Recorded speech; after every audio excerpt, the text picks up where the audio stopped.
ಮೈಸೂರಿನಲ್ಲಿ ಕಂಬಳ ಮಾಡುವ ವಿಚಾರಕ್ಕೆ ಸರ್ಕಾರ ನಮಗೆ ನೀಡಿದೆ, ಈಗ ಪ್ರೊಸೀಡ್ ಆಗ್ತಾ ಇದೆ. ಹೌದು. ಒಂದು ಕಡೆಯಿಂದ ತುಂಬಾ ವಿರೋಧ ಇದೆ, ವಿಶೇಷವಾಗಿ ಮೈಸೂರು ಭಾಗದಲ್ಲಿ ವಿರೋಧ ಇದೆ. ಇದನ್ನು ಹೇಗೆ ನಿಭಾಯಿಸಿ ಮತ್ತು ಇದನ್ನು ಹೇಗೆ ಕನ್ವಿನ್ಸ್ ಮಾಡ್ತೀರಾ, ಹೇಗೆ?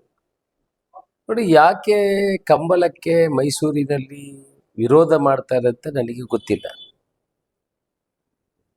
ಇದನ್ನು ನಾನು ಅವರ ಹತ್ರ ಹೇಳುವಂಥದ್ದು, ಕಂಬಳವನ್ನು ರಾಜಕೀಯವನ್ನಾಗಿ ತೆಕ್ಕೊಳ್ಬೇಡಿ. ಈ ಸಲ ಕಂಬಳ ದಸರಾ ಉತ್ಸವದ ಜೊತೆಗೆ ಸೇರಿದರೆ ಅದಕ್ಕೆ ಒಂದು ವಿಶೇಷ ಮೆರುಗಾಗುವಂಥ ಕೆಲಸಗಳು ಆಗ್ತದೆ.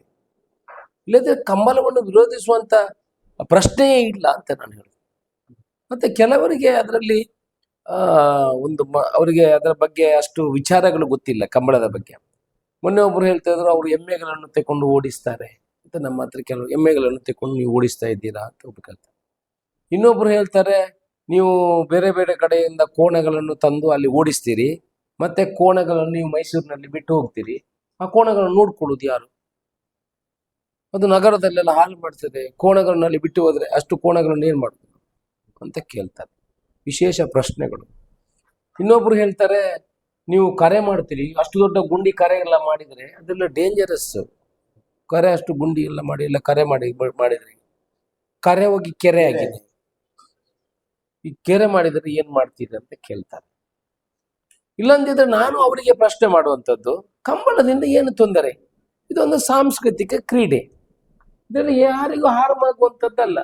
ಈಗ ದಸರಾ ಅವ್ರು ಹೇಳುವಂಥದ್ದು, ದಸರಾ ಹಿಂದಿನಿಂದ ಬಂದಂಥದ್ದು, ಅದರಲ್ಲಿ ಬೇರೆ ಬೇರೆ ಕ್ರೀಡೆಗಳನ್ನು ಸೇರಿಸ್ಕೊಳ್ಳೋದು ಬೇಡ ಅಂತ ಕೆಲವರ ಮನಸ್ಸಲ್ಲಿ ಅವ್ರು ಹೇಳುವಂಥದ್ದು. ಅವರು ಅದನ್ನು ವಿರೋಧ ಮಾಡಲಿಕ್ಕೆ ಕಾರಣ ಯಾಕೆ? ದಸರಾ ಸಾಂಸ್ಕೃತಿಕ ಕ್ರೀಡೆ ಹಿಂದಿನ ನಡ್ಕೊಂಡು ಬಂದದ್ದು, ಅದರಲ್ಲಿ ಬೇರೆ ಬೇರೆ ವಿಚಾರಗಳನ್ನು ಸೇರಿಸಬಾರ್ದು, ಕಂಬಳ ನೀವು ಸಪರೇಟ್ ಮಾಡಿ ಅಂತ ಕೆಲವರು ಹೇಳ್ತಾರೆ.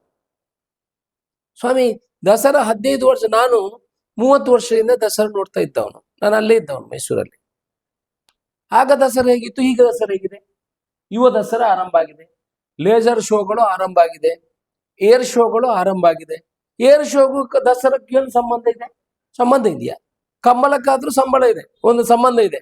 ಯಾಕಂದ್ರೆ ಹಿಂದಿನ ರಾಜಮನೆತನದವರು ಕೂಡ ಕೋಣಗಳಿಗೂ ಅದಕ್ಕೂ ಸಂಬಂಧ ಇರುವಂತದ್ದು, ಕುದುರೆಗಳು ಅದಕ್ಕೆ ಸಂಬಂಧ ಇರುವಂತದ್ದು. ಮತ್ತೆ ಇದೇನು ಡಿಸ್ಕೋ ಡ್ಯಾನ್ಸ್ ಮಾಡುವಂಥದ್ದಲ್ಲ. ಇವರು ಯಾವ್ಯಾವ ಆರ್ಕೆಸ್ಟ್ರಾವನ್ನು, ನಾರ್ದರ್ನ್ ಆರ್ಕೆಸ್ಟ್ರಾವನ್ನೆಲ್ಲ ಅರೇಂಜ್ ಮಾಡ್ತಾರೆ. ಇದು ಕಲ್ಚರಲ್ ಗೇಮ್. ನಾನು ಕೇಳುವಂಥದ್ದು, ವಿರೋಧ ಮಾಡೋರಿಗೆ ಇದರಲ್ಲಿ ತೊಂದರೆ ಏನಿದೆ ಅಂತ ಹೇಳಬೇಕು. ಅದು ದಕ್ಷಿಣ ಕನ್ನಡದಲ್ಲೇ ಇರಲಿ. ಈಗ ದಸರಾವನ್ನು ನಾವು ದಕ್ಷಿಣ ಕನ್ನಡದಲ್ಲಿ ಆಚರಣೆ ಮಾಡೋದಿಲ್ವಾ? ಪುತ್ತೂರಿನಲ್ಲಿ ಮಾಡಲ್ವಾ? ಉಡುಪಿಯಲ್ಲಿ ಮಾಡಲ್ವಾ? ಅವರ ಕರಗ ನೃತ್ಯವನ್ನು ನಾವು ಇಲ್ಲಿ ಮಾಡಲ್ವಾ? ಈಗ ಇದು ಏನಾದ್ರೂ ಒಂದು ವಿಶೇಷ ರೀತಿಯಂಥದ್ದು, ಅದಕ್ಕೆ ತದ್ವಿರುದ್ಧವಾಗಿರುವಂಥದ್ದು ಇದ್ರೆ ಆಯ್ತು, ಅದು ಮಾಡಬಾರ್ದು, ಅದಕ್ಕೆ ವಿರೋಧ ಇದೆ. ಇದು ಇತಿಹಾಸ ಇರುವಂತ ಒಂದು ಕ್ರೀಡೆ. ಮತ್ತೆ ಪ್ರಾಣಿಗಳಿಗೆ ಮತ್ತೆ ಮನುಷ್ಯರಿಗಿರುವಂತಹ ಸಂಬಂಧ ಎಷ್ಟೋ ಜನ ಮಾಡಬೇಕು ಅಂತ ಹೇಳ್ತಾರೆ. ಜನಗಳಿಗೆ ಕೆಲವರಿಗೆ ಏನಾಗಿದೆ, ಅಡ್ವರ್ಟೈಸ್ಮೆಂಟ್ ತಗೊಳ್ಳಿಕ್ಕೆ ನಾನು ಬೇಡ ಅಂತ, ನಾನು ಎಲ್ಲಾದ್ರೂ ಕೆಲವರು ಇದ್ರಲ್ಲೇನು ದುಡ್ಡು ಸಿಗ್ತದೆ ಅಂತ ತಿಳ್ಕೊಂಡಿದಾರ ಏನೋ ಗೊತ್ತಿಲ್ಲ ನನಗೆ. ಏನಾದ್ರೂ ಬೇಡ ಅಂತ ಹೇಳಿದ್ರೆ ಏನಾದ್ರೂ ವ್ಯವಸ್ಥೆಗಳು ಇದೆಯಾ ಅಂತ, ಆ ತರ ಏನಾದ್ರು ಇದೆಯಾ ಅಂತ ನನಗೆ ಗೊತ್ತಿಲ್ಲ. ಆ ಬೇಡ ಅಂತ ಹೇಳೋದಕ್ಕೆ ಉದ್ದೇಶ ಏನಿದೆ ಅಂತ ನನಗೆ ಗೊತ್ತಿಲ್ಲ. ಅಲ್ಲ, ನಾವು ಕೂಡ ಅಲ್ಲಿಗೆ ಹೋಗಿ ದುಡ್ಡು ಮಾಡ್ಲಿಕ್ಕೆ ಅಂತ ಹೋಗುವಂಥದ್ದು ಅಲ್ಲ. ನಾವು ನಮ್ಮ ಸಮಯ ಕೊಡಬೇಕು, ಹೋಗ್ಬೇಕು, ರಾತ್ರಿ ಹಗಲು ಪ್ರಯಾಣ ಮಾಡಬೇಕು. ಹೋಗುವಾಗ ನಮ್ಮ ಸಮಯ ಕೊಟ್ಟು ಖರ್ಚು ಮಾಡಿ, ಕೈಯಿಂದ ಖರ್ಚು ಮಾಡಿ ಅದನ್ನು ಮಾಡುವಂಥದ್ದು. ಎಷ್ಟೋ ಜನ ಬರ್ಬೇಕಿದ್ರೆ ಅವರಿಗೂ ತೊಂದರೆ. ಅಲ್ಲಿ ಟೂರಿಸಂ ಇಂಪ್ರೂವ್ ಆಗ್ತದೆ. ಈಗಲೇ 600-700 ರೂಮ್ಗಳು ಬುಕ್ ಆಗಿದೆ. ಜನ ದಸರಾಕ್ಕೆ ಹೋಗ್ತಾರೆ. ದಸರಾ ಮಾಡುವಂಥದ್ದು ಅಲ್ಟಿಮೇಟ್ ಒಂದು ದೇವಸ್ಥಾನದ ಅರಮನೆದು ಭಾಗ ಆದ್ರೆ ಒಂದು ಕಡೆ ಟೂರಿಸಂ ಅಭಿವೃದ್ಧಿ ಆಗ್ಬೇಕು ಅಂತ ಅವರ ದೃಷ್ಟಿಕೋನ. ಸರ್ಕಾರದಕ್ಕೆ ಒಪ್ಪಿಗೆ ಕೊಟ್ಟಿದೆ. ನಾನು ನಿಮ್ಮ ಮುಖಾಂತರ ಹೇಳುವಂಥದ್ದು, ದಯಮಾಡಿ ಇದನ್ನು ತಿಳ್ಕೊಳ್ಳಿ. ಯಾವ ತೊಂದರೆ ನಿಮ್ಗೆ ತೊಂದರೆ ಆಗ್ತದೆ, ಅಲ್ಲಿ ಪರಿಸರಕ್ಕೆ ತೊಂದರೆ ಆಗ್ತದೆ, ಅಲ್ಲಿ ಜನರಿಗೆ ತೊಂದರೆ ಆಗ್ತದೆ ಅಲ್ಲ, ಏನಾದ್ರೂ ರಿಯಲ್ ಪ್ರಾಬ್ಲಮ್ಸ್ಗಳು ಇದ್ರೆ ನಾವು ಕೂಡ ದಸರಾ ಮಾಡ್ಲಿಕ್ಕೆ ಆಸಕ್ತರಲ್ಲ. ಆದ್ರೆ ಕಂಬಳ ಮಾಡ್ಲಿಕ್ಕೆ ನಾವು ಆಸಕ್ತರಲ್ಲ. ಆದ್ರೆ ಅಲ್ಲಿ ಎಲ್ಲಾ ಜನ ನಮಗೂ ಕಾಲ್ ಬರ್ತದೆ, ಸರ್ ಮಾಡಿ. ಎಷ್ಟೋ ಬಿಜೆಪಿ ಪಕ್ಷದವರೇ ನಮಗೆ ಫೋನ್ ಮಾಡಿದ್ದಾರೆ, ಸರ್ ನೀವು ಕಂಬಳ ಮಾಡಿ, ನಮಗೆ ಕುಟುಂಬ ಸಮೇತರಾಗಿ ಬಂದು ದಕ್ಷಿಣ ಕನ್ನಡ ಜಿಲ್ಲೆಗೆ ಬಂದು ನೋಡ್ಲಿಕ್ಕೆ ಆಗೋದಿಲ್ಲ, ಆ ಭಾಗದವರೆಲ್ಲ ಬಂದು ನೋಡ್ತೇವೆ. ಈಗ ನಾವು ಬ್ಯಾಂಗ್ಳೂರಲ್ಲಿ ಕಂಬಳ ಮಾಡಿದ್ದೀವಿ, ಸುಮಾರು 10-25 ಲಕ್ಷ ಜನ ಬಂದು ನೋಡುವಂತ ವೀಕ್ಷಣೆ ಮಾಡಿದ್ರು. ಖುಷಿ ಆಗ್ಲಿಲ್ಲ. ಇವುಗಳು ಕೇಳ್ತಾರೆ, ಕಂಬಳ ಮಾಡಿ ಸರ್ ನಾವು ನೋಡ್ತೀವಿ ಅಂತ. ಅವರಿಗೂ ಕೂಡ ಇದರ ಒಂದು ಸೊಬಗನ್ನು ತೋರಿಸುವಂತ ಕೆಲಸವನ್ನು ಮಾಡ್ತೇನೆ. ನೀವು ದಯಮಾಡಿ ವಿರೋಧ ಮಾಡಬೇಡಿ. ನಮ್ಮ ಹತ್ರ ತಪ್ಪಿದ್ರೆ ಹೇಳಿ, ನಾವು ತಪ್ಪು ಮಾಡಿದ್ರೆ ಹೇಳಿ. ಅಲ್ಲ, ಸಾಂಸ್ಕೃತಿಕ ಆಚರಣೆಗೆ ತೊಂದರೆ ಆಗಿ ಅದು ತದ್ವಿರುದ್ಧ ಹೋಗುವಂತ ಕ್ರೀಡೆಗಳಿದ್ರೆ ನಾವು ಒಪ್ತೇವೆ. ಇದು ಸಂಸ್ಕೃತಿ ಜೊತೆಗೆ ಹೋಗುವಂತ ಒಂದು ವಿಶೇಷವಾದ ಕ್ರೀಡೆ. ಕಂಬಳ ದಸರಕ್ಕೂ ಮೆರುಗು ತರ್ತದೆ, ಕಂಬಳವನ್ನು ದೇಶವ್ಯಾಪ್ತಿ ತೋರಿಸಿದಂತಾಗ್ತದೆ. ಮತ್ತೆ ಇಡೀ ಇಡೀ ಬೇರೆ ಬೇರೆ ವಿಶ್ವದಿಂದ ಈ ದಸರಕ್ಕೆ ಬರ್ತಾರೆ.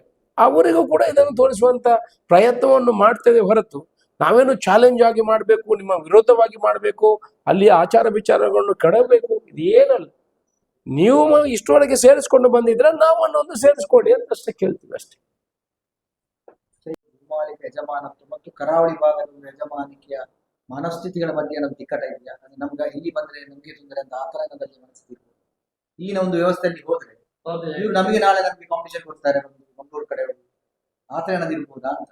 ಇಲ್ಲ, ಆ ಥರ ಇದ್ದವರು ನಾವೆಲ್ಲ ಒಂದೇ ರಾಜ್ಯದಲ್ಲಿರುವವರು, ಅಣ್ಣ ತಮ್ಮಂದಿರಂತೆ ಬಾಳುವವರು, ಎಲ್ರಿಗೂ ಅಧಿಕಾರ ಇರುವಂಥದ್ದು. ಆ ಥರ ಮನೋಭಾವನೆ ಮೈಸೂರಿನವ್ರ ಹತ್ರ ಯಾರು ಇಲ್ಲ.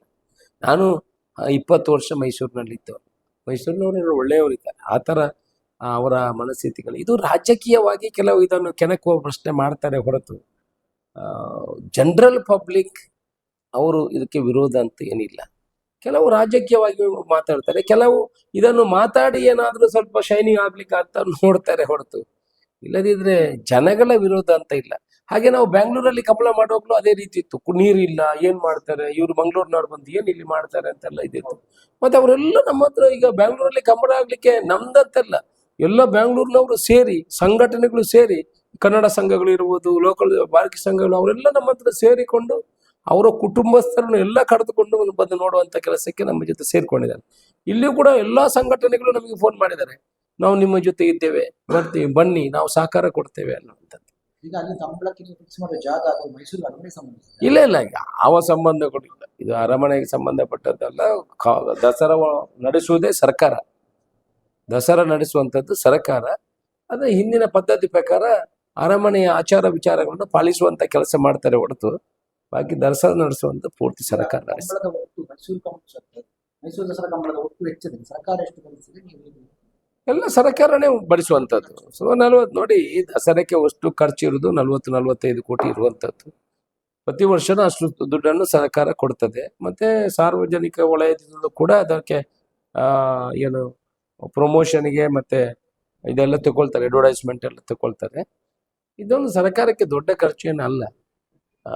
ಬರಗಾಲ ಅದು ಅದೆಲ್ಲ ಸುಮ್ಮನೆ ನಾವು ಎಷ್ಟೋ ದುಂದು ವೆಚ್ಚಗಳು ಆಗ್ತದೆ. ಅದನ್ನ ಮುಖ್ಯಮಂತ್ರಿಗಳಿಗೆ ಒಂದು ಕನಸಿದೆ, ಇಡೀ ವಿಶ್ವವ್ಯಾಪ್ತಿಯಲ್ಲಿ ವಿಶ್ವ ಮಟ್ಟದಲ್ಲಿ ಇದು ನಡೆಯುವಂತ ಒಂದು ದಸರಾ, ಇದನ್ನು ಒಳ್ಳೆಯ ರೀತಿಯಲ್ಲಿ ಮಾಡಬೇಕು. ಇನ್ನೊಮ್ಮೆ ಸಲ ಮಾಡ್ಲಿಕ್ಕೆ ಆಗ್ತದೆ, ಇದು ಮಾಡುವಂಥದ್ದಲ್ಲ. ಹಾಗೆ ಮೊನ್ನೆ ಹೈ ಪವರ್ ಕಮಿಟಿಯಲ್ಲೂ ಕೂಡ ಹಾಗೆ ಒಳ್ಳೆ ರೀತಿಯಲ್ಲಿ ಮಾಡಬೇಕು ಅನ್ನೋ ವಿಚಾರವನ್ನು ಆ ಭಾಗದ ಉಸ್ತುವಾರಿ ಮಂತ್ರಿಗಳು ಕೂಡ ಅದನ್ನೇ ಉಲ್ಲೇಖ ಮಾಡಿದ್ರು. ದಸರಾದಲ್ಲಿ ನಾವು ಇದು ಮಾಡುವಂಥದ್ದೆಲ್ಲ ಒಳ್ಳೆ ರೀತಿಯಲ್ಲಿ ಮಾಡಬೇಕು, ಎಷ್ಟೋ ಜನ ಬರ್ತಾರೆ, ಇನ್ನಷ್ಟು ಅರೇಂಜ್ಮೆಂಟ್ಗಳು ಒಳ್ಳೆ ರೀತಿಯಲ್ಲಿ ಆಗಬೇಕು.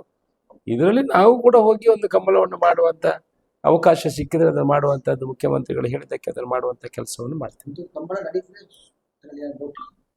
ಕಂಬಳ ನಡೀಲೇಬೇಕಲ್ಲ, ಕರೆ ಮುಹೂರ್ತ ಈಗ ಮಾಡ್ತೀವಿ. ಕೆರೆ ಕೆಲಸ ಈಗಲೇ ಆರಂಭ ಆಗಿದೆ, ಕ್ಲೀನಿಂಗ್ ಎಲ್ಲ ಆಗುವಂಥದ್ದಾಗಿದೆ. ಕರೆಯ ಕೆಲಸಗಳು ಈಗಲೇ ಆರಂಭ ಆಗಿದೆ.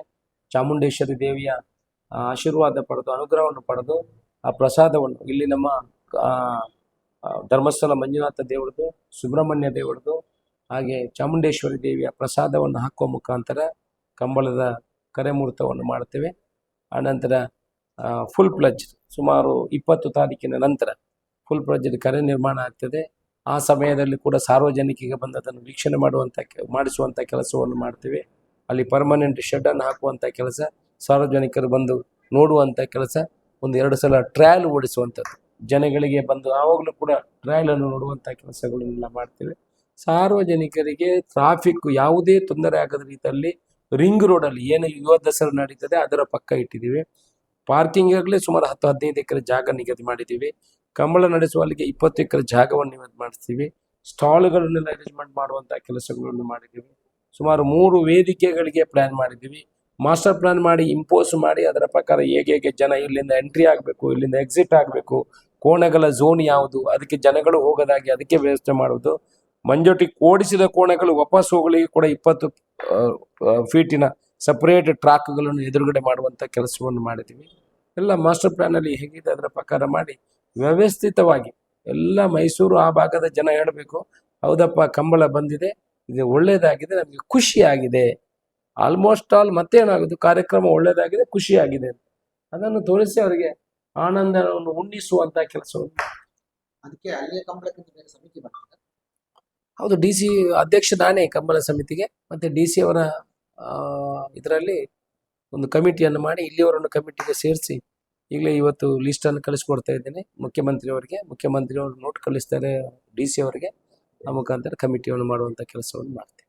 ಜಿಲ್ಲಾ ಕಂಬಳ ಸಮಿತಿಯ ಜಿಲ್ಲಾ ಕಂಬಳ ಸಮಿತಿಯಿಂದ ಕೆಲವು ಪ್ರಮುಖರನ್ನು ತಗೊಂಡು, ಕೋಣಗಳ ಮಾಲಕರನ್ನು ತಗೊಂಡು, ಕಂಬಳ ಆಯೋಜಕರನ್ನು ತಗೊಂಡು ಒಂದು ಕಮಿಟಿಯನ್ನು ಫಾರ್ಮ್ ಮಾಡಿ ಆ ಕಮಿಟಿ ಮುಖಾಂತರ ಇದನ್ನು ಮಾಡುವಂಥ ಕೆಲಸವನ್ನು ಮಾಡ್ತೀವಿ.